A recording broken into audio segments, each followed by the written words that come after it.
As we move on from discussion about Shema that we focus on for the past number of weeks, we prepare ourselves now for the climax of our Tefillah, Shmona Esrei. But before we are even able to begin Shmona Esrei, the Gemara in Brachos tells us that we have to do something else, and that is we have to be somech Geulah Tefillah. That before we begin our Shmona Esrei, we have to make sure that we end it with Goal Yisrael, as we do at Shachris and as we do at Ma'ariv. Why we don't at Mincha is a separate discussion. But we're somech Geulah Tefillah. And the question is why?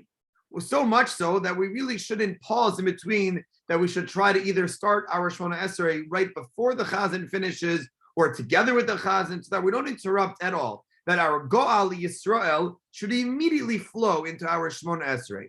Rashi, quoting a Gemara in Yerushalmi, says that the Gemara explains the difference between a superior tefillah and, so to speak, an inferior tefillah.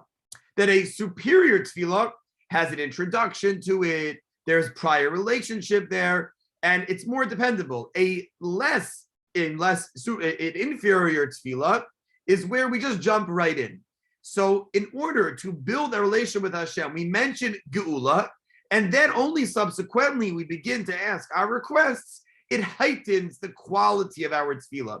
So much so that Geulah, the tefillah, is making our actual Shmona Esrei a much higher caliber, a much higher level of tefillah that we beseech from HaKadosh Baruch Hu. But the Talmidei Rabbeinu Yonah quote two other reasons. The first they quote is that the idea of Geulah, the tefillah, is that we just mentioned leaving Mitzrayim, we just mentioned Geulas Mitzrayim, and tefillah is therefore part of the submission to Hashem. We left Egypt to serve God, so tefillah is our way of serving God. It almost shows that we believe in that we left Mitzrayim to do something else. This tefillah is what we are supposed to be doing. But the other alternative explanation offered by the Talmidei Rabbeinu Yonah is that after we finish reminding and talking about the daily mitzvah to leave Mitzrayim, that Hashem took us out of Mitzrayim, we show our emunah in Hashem because we know that God will answer our tefillah. That immediately after Goal Yisrael, we show our emunah, we place in God that He will answer my tefillah. Because if I believe that God would not answer my tefillah, why would I be talking to Him? And in fact, this idea is found in a medrash in Shmos Rabbah and Parshas Bo. When the Jews saw all the miracles, the pasuk tells us that they believed in Hashem. So now, when we mention redemption, and then we turn to God, and we say to God, I believe, that I know that you, Hashem, can answer these things for me, that shows that level of bitachon that we have with Hashem.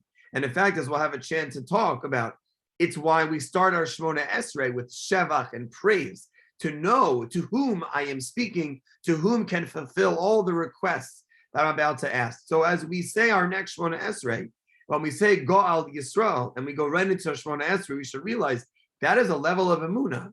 Hashem, I believe, it's a level where we can display our emunah in the bitachon that Hashem can hear everything, can listen to everything, and can give us the requests that we are asking of Him.